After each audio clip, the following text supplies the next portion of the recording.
యేసయ్యకి వ్యతిరేక కోణంలో కూడా వెతికా. నేనే కాదు, నా పిల్లల చేత కూడా వెతకండి రానే అవకాశం ఇచ్చా.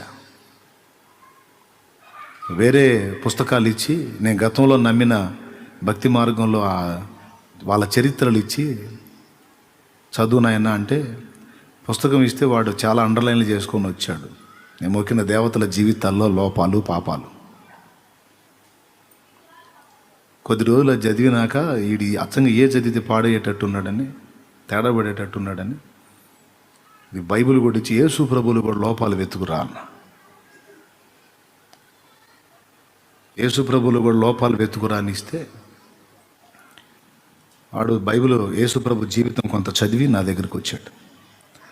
వాడు ఒక మంచి మాట అన్నాడు. ఏమన్నాడో తెలుసా?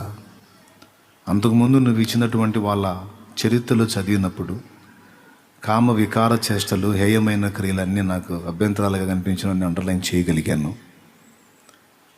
వారి పాపాలన్నీ ఈజీగా క్యాచ్ చేయగలిగాను.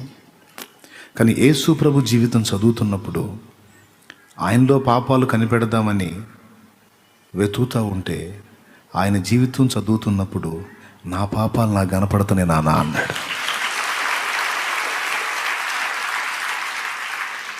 యేసు అద్దం, మన బ్రతికేంటో మనకు చూపించే అద్దం యేసు. అద్దంలో లోపాలు కనిపెట్టడానికి అద్దం ముందు నువ్వు నిలబడితే నీ బతుకుని చూపిస్తుంటుంది అద్దం. నా సంగతి సరే కానీ నీ సంబడం ఎందుకు చెప్పని. యేసు వంటి ప్రియ బంధుడు నాకిక ఇహపరములలో లేడన్నా, భాసురముగా నిజ భక్తుల మది కది అనుభవ గోచరమెపుడగునన్న.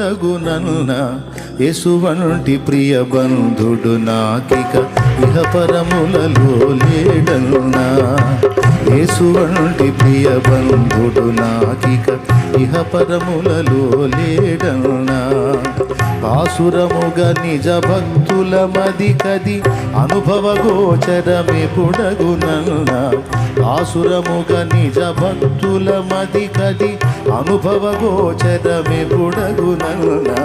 యేసు వంటి ప్రియ బంధుడు నాకిక ఇహపరములలో లేడన్నా.